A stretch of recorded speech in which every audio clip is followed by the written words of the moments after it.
여러분 안녕하십니까. 독야청청 박이선 인사드립니다.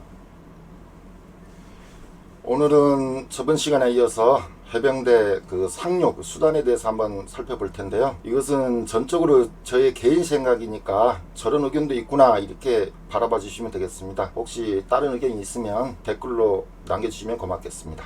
그럼 준비된 자료를 한번 보시도록 하겠습니다. 자, 이것이 옹고지신 무적해병 이렇게 제목을 뽑았는데요. 옹고지신, 것을 버리지 말고 살릴 것은 살리고 잘 쓰자 그 소리죠. 그래서 옹고지신 무적해병, 이것은 이제 해병대가 천안본급 상륙함을 가지고 울릉도에 지금 상륙작전 훈련을 하는 장면입니다. 상륙주정 LCM에 타고 있는 그걸 타고 가는 건데요. 이제 천안본급 상륙하면은 이 LCM 세척 있죠. 자, 보면 해병대원들이 타고 가면서 이야기합니다. 앞에서는 야 빠르다 빨라. 상륙 돌격 장갑차 KAAV보다는 2배 가까이 빠릅니다. 이것이. 그래서 빠르다 이렇게 하는 것이고요. 멀미도 덜해. 밖에서 시원한 바람 쐬고 가니까 멀미가 아무래도 덜 나겠죠. 이 상장차에 타고 있으면 기름 냄새, 소음, 깜깜하고 아무것도 보이지 않고 물 뚝뚝 떨어지고 멀미도 하면 어디다 할 수도 없습니다. 근데 이것은 밖에다 멀미하면 되겠죠. 또 이쪽에서는 야 해군 밥도 맛있고, 해병대원들이 상륙훈련 하러 오면 해군에 출하를 들고 식사를 하는데요. 원래 남의 집에 가서 식사를 하면 맛있습니다. 그렇다 해군밥이 맛있는가 봐요. 그래서 많이 먹는다고 제가 그렇게 들었습니다. 이거 보면 야 이거 소변 볼 수도 있어. 한쪽으로 가서 소변 보면 되겠죠. 상장차에서는 어렵습니다. 그리고 상장차보다 시원하고 좋다. 찬바람 쐬고 가면서요. 그래서 이런 훈련 같으면 맨날 할 수 했으면 좋겠다. 이제 이렇게 하는 것인데요. 자, 다음 보시면 현재 미 해병대는 이 EFEB 이 사업을 취소했다 그랬죠. 그리고 이 ACU로 이제 갈아타서 이 ACU를 좀 도입하고 있다 말씀드렸는데, 병력 수송 능력은 EFEB보다 떨어지지만 방어력이든가 속도, 그다음 해병대원들 내부 공간 거주성 등등 그런 면에서 우수하기 때문에 ACB로 갈아타는 것이 아닌가 그런 생각이 듭니다. 자, 다른 거 보시면요. 그런데 우리나라는 현재 KAAV2 사업을 시작해 가지고 이게 지금 막 도입 직전에 있습니다.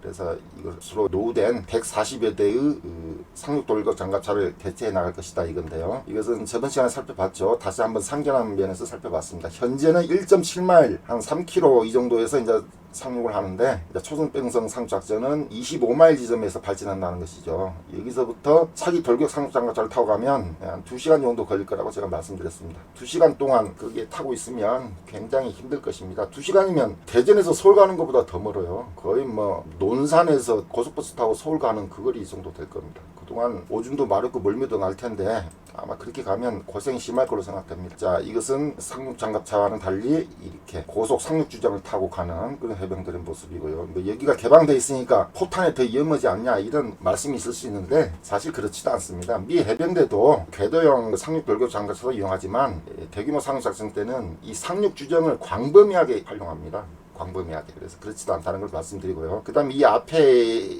이것이 강철제로 돼 있어서 알루미늄 합금보다는 훨씬 좋은 방탄 능력을 보이겠죠. 가는 장면 영상을 제가 찾았으니까 한번 보시죠.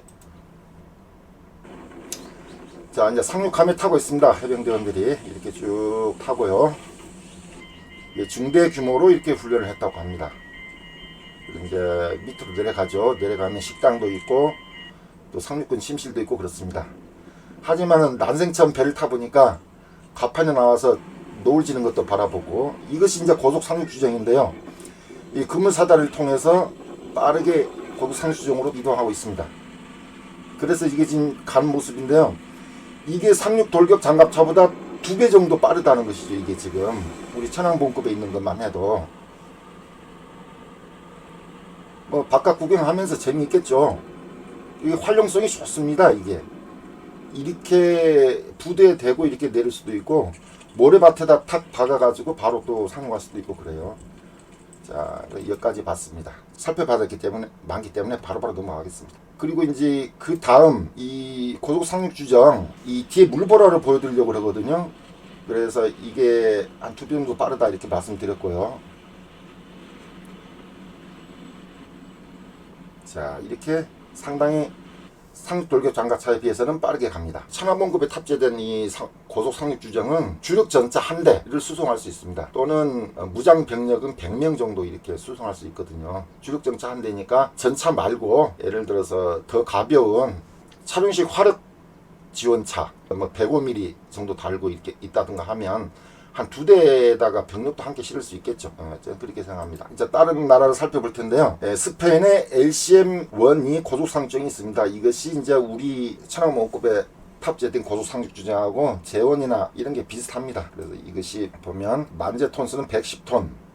그 다음에 최대 이제 항속거리가 190 노티컬 마일이니까 이게 300km 이상 이렇게 항해할 수 있다는 소리거든요. 육상에서는 300km 이상 이렇게 항속할 수 있다 이 소리입니다. 그리고 여기 보시면 경제 속도, 이것은 탑 스피드 최고 속력은 22노트예요. 그러니까 22노트가 나오려면 아무것도 실지 않고 갔을 때 22노트입니다. 여기다 이제 화물을 탑재하고 그러면 속도가 한 15노트 이하로 줄어들게 됩니다. 근데 22노트 정도면 미국에서 개발한다는 EFB보다 훨씬 빠른 속도입니다. 이렇게 해안에다가 이게 흘수성이 낮아요. 전차라든가 이런 험비 같은 것을 이렇게 바로 상륙시킬 수가 있는 것이죠. 병력도 바로 상륙할 수 있고. 이것은 이제 항해 모습인데요. 이쪽 도어가 이게 상륙 장갑차의 알루미늄 합금보다는 훨씬 튼튼하다는 것입니다. 이것은 이탈리아의 LCM 6기형인데요. 이것은 만재 76톤 웰독을 통해서 이렇게 다니는 것이죠. 그리고 이것은 물건을 가득 실으면 11노트, 그러니까 한 20km 이상 가니까 뭐 현재 보유 중인 상륙 돌격 장갑차보다 한 2배 정도 빠른 속도입니다. 그 다음에 병력은 90명 또는 트레이나 이런 것은 30톤 정도 탑재할 수 있다 이렇게 돼 있고요. 이탈리아는 이제 이것은 LCM 6기형이고 LC 23형이라고 있어요. 더 개량형. 이것이 이제 트리에스테, 이 트리에스테 상륙함은 우리 그 마라도급보다 더 큽니다. LC23형은 트리에스테 상륙하면 상륙하려고 내측을 건조했는데요. 만재 110톤, 그 다음에 화물을 만재했을 때 13.5노트, 그 다음에 미적시시는 22노트, 항속거리는 200 노티컬 마일 14노트로 갔을 때요. 적전 음력은 65톤이니까 주력전차 MBT 한 대 정도는 충분히 탑재할 수 있다 이 소리입니다. 그 다음에 소구형 총탄 방호 강살제로 이렇게 돼 있고요. 그래서 이런 걸 보면 우리가 상륙작전할 때는 바다에 떠있는 우리 해병대원들이 바다에 떠있는 시간을 줄여야 된다고 저는 생각하거든요. 그때 공격당할 수가 있으니까. 그러니까 상륙함에서 신속하게 해안으로 상륙해야 된다, 저는 그렇게 생각을 합니다. 자, 다음 화면 한번 보시겠습니다. 이것은 영국의 LCT 마크 10인데요. 알비온급 상륙함에서 사용하려고 1999년도에 만들었습니다. 만재 240톤이고 항속거리는 600 노티컬 마일, 어마어마하죠. 왜냐면 화물 만재시는 10노트, 미적재시는 12노트, 여기에 주력전차 한 대 또는 트럭 4대 또는 병력 120명을 수송할 수 있다 이건데요. 이것은 그렇게 빠른 속도가 아니죠. 우리가 보유하고 있는 물개급 LCU 이런 것보다 조금 빠른 속도가 아닌가, 저는 그렇게 생각됩니다. 여기에 만족 못한 영국은 차기 고속전차 상륙정 LCT라는 것을 이렇게 만들고 있는데요. 지금 만들어졌는지 모르겠네요. 이 항속거리가 2000km입니다. 2000km. 어마어마하죠. 그러니까 우리 한반도에서 우리 뭐 포항이든 여기서 LCT를 우리 해병대가 타고 가게 되면 뭐 베트남까지도 상륙시킬 수 있다는 그 소리죠. 중국, 일본은 말할 것도 없고. 이거 특징이 크기가 상당히 큽니다. 그래서 무장병력 260명 또는 소프트 차량 30대, 그러니까 소형 전술차를 말하겠죠. 또는 주력전차 3대를 탑재할 수 있습니다. 그리고 함정 내부에 그 모텔급 무장병력 숙박시설이 완비되어 있다 이렇게 되어 있고요. 모텔급은 농담입니다. 그래서 이거 한번 보시겠습니다. 빨리 좀 진행시켜 볼게요. 자, 이렇게 만든 것이죠. 예, 상당히 크게 만들었습니다. 길이가 68.5m입니다. 여기 이제 뭐 무장도 있네요. 상륙시킬 때. 자, 이제 이 화물을 탑재하는 것을 보여주는데요. 이런 식으로 소형차, 대형차 이렇게 탑재하고 MBT는 3대 탑재한다, 이걸 보여주는 것입니다.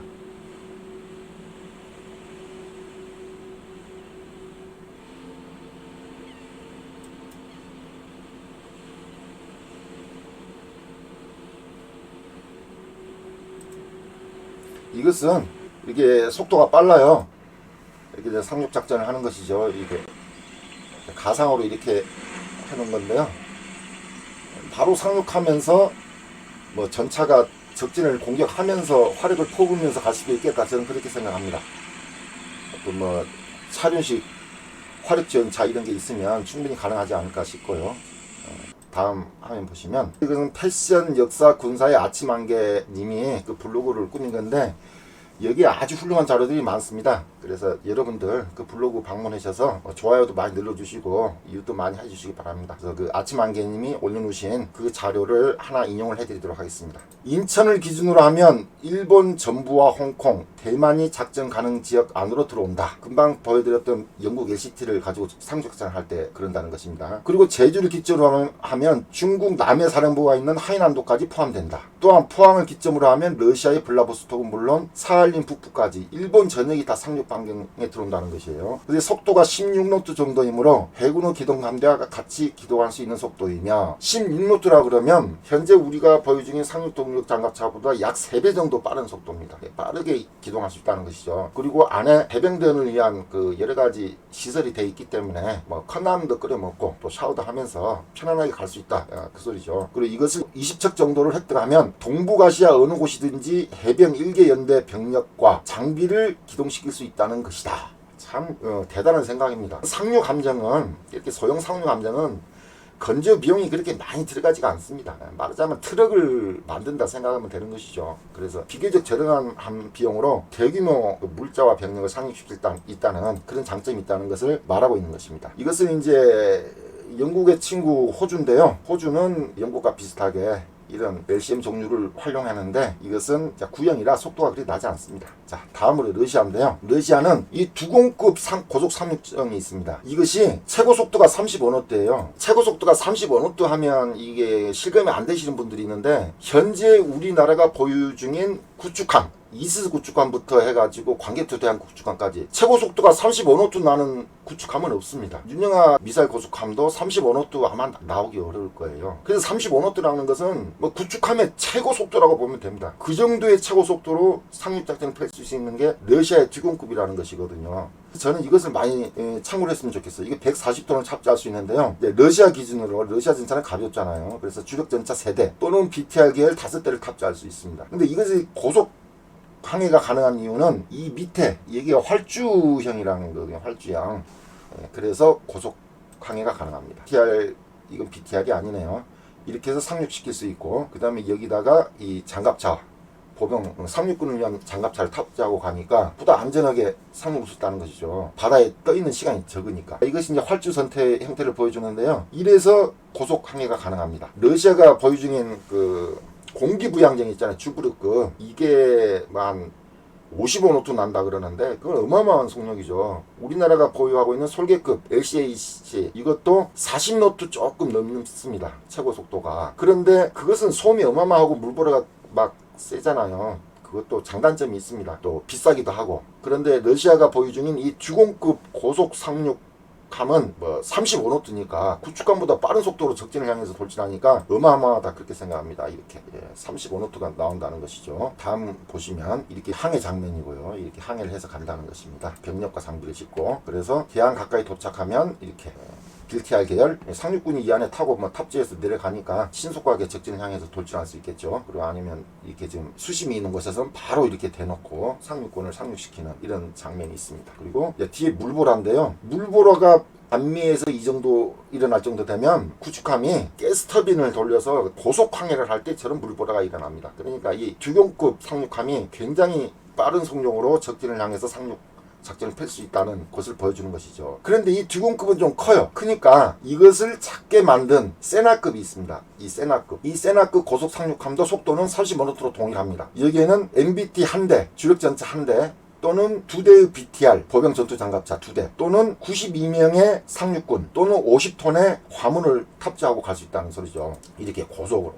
그래서 이 정도면 우리나라도 뭐 세나급이든 주공급이든 좀 고려볼 필요가 있다고 생각해요. 뭐 굳이 고전적인 방식으로 상륙 돌격 장갑차 안에서 세워라 내어라 그렇게 흔들리면서 가는 것도 너무나 위험하고 또 이게 그 물 속에 있다 보니까 그 해병대원들이 그 포탄에 피격되기라도 하면 그대로 물에 가라앉아 버리거든요. 꼬르륵. 그래서 생존성도 저는 취약하다 그렇게 생각하고 있습니다. 이게 세나급 고속 상륙정인데요. 이건 똑같은 장면을 이렇게 보여주고 있는 것이죠. 이것은 이제 우리 KAV 이 안에 해병대원들이 타고 있는 것이고 이것은 이제 곧 도입될 예정으로 있는 KAAV2인데요. 저는 이게 지금 이제 개인적인 생각입니다. 저는 KAAV2를 지금 시점에서 사업을 취소해야 된다고 합니다. 사업을 취소하고 대신에 이것을 만들고 있던 그 회사 하나에 차륜형 상륙돌격 장갑차, 그러니까 미국이 보유하고 있는 ACV와 같은 그런 것을 개발해 달라고 해서 탑재하고, 그 다음에 상륙 수단을 러시아의 두건급 또는 세나급, 또 영국의 LCT 이런 쪽으로 다변화시켜서 해병대원들이 바다에 떠 있는 시간을 줄이고 상륙하면서 바다를 막 곧장 가로질러 해안으로 상륙할 수 있게끔 그런 상륙 수단을 강구해야 될 필요가 있다고 저는 그렇게 생각합니다. 준비한 자료는 여기까지고요. 한 척씩 살펴봐도 충분히 이야기거리가 되는데 한꺼번에 많은 이야기를 하려다 보니까 수박 거달기식으로 이렇게 말씀드렸습니다. 다음에 기회가 되면 또 심도 있게 살펴보도록 하고요. 이번 시간 이걸로 마치겠습니다. 들어주셔서 감사합니다.